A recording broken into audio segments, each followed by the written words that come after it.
In 1964, Americans discovered a great happiness to replace their great sadness after the assassination of President Kennedy.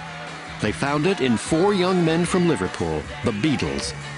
Within the first 6 weeks of 1964, I Want to Hold Your Hand went to #1. She Loves You entered the top 10, and Please Please Me climbed the chart.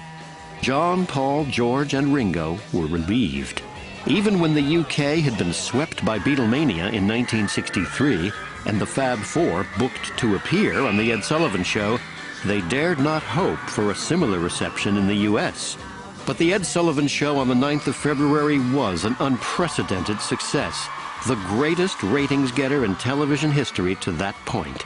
73 million people tuned in. Ladies and gentlemen, the Beatles! Close your eyes and I'll kiss you. Tomorrow I'll miss you. Remember, I'll always be you.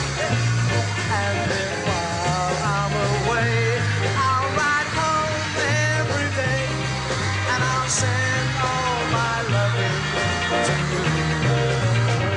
you. 2 days after the broadcast, the Beatles traveled to Washington, D.C. for their first American concert.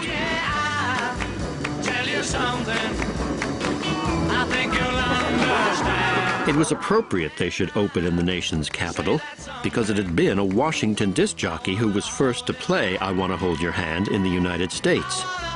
It's great being here in New York. Okay. Oh, is that the place? I don't know, Washington. I'm just moving so fast. The Washington concert, the evening of the 11th of February, demonstrates the innocence as well as the excitement of that week. The Beatles perform in the round with no thought that this might be unsafe. They turn to face different parts of the audience and even move some of their own equipment.